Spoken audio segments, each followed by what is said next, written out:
Stove ముట్టింది ఇంతకి కొద్దిగా వేసాను తాలింపు. మామిడికాయ పులిహోరకి వేస్తున్నానండి. శనగపప్పులు వేస్తున్నాను. తర్వాత పల్లీలు వేస్తున్నాను. పల్లీల గింజలు కొద్దిగా వేగాలి. ఆడుతున్నాయి. ఎండుమిర్చి ఒక్క నిమిషం. ఎండుమిరపకాయలు వేసి పచ్చిమిరపకాయలు కూడా వేసుకోవచ్చు. అవి లేనందున నేను మిర్చి వేస్తాను. మస్తు వరకు కరివేపాకు ఇంకా మామిడికాయ పులిహోర తాలింపు కొంచెం పల్లీలు వేయాలి.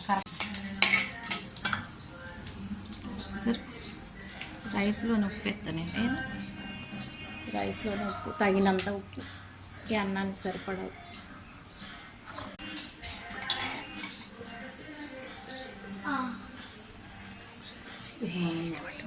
కొద్దిగా పసుపు,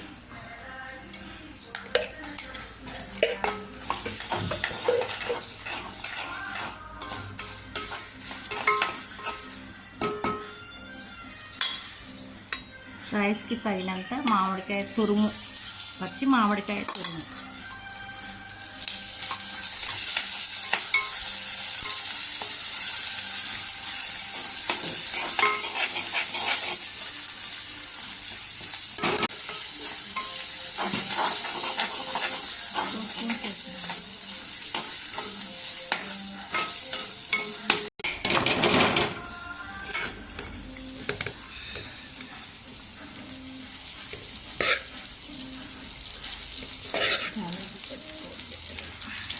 రైస్ వేసి కలుపుకోవడమే లాస్ట్. చాలు.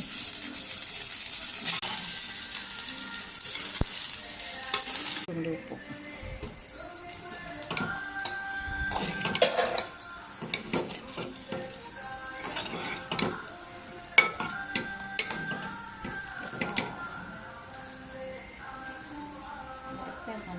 తురుము పులిహోర రెడీ అయిపోయిందండి. కమ్మనైన పులిహోర రెడీ. పొద్దున్నే టిఫిన్ బాక్స్లోకైనా టిఫిన్కైనా బాగుంటుంది. Thank you.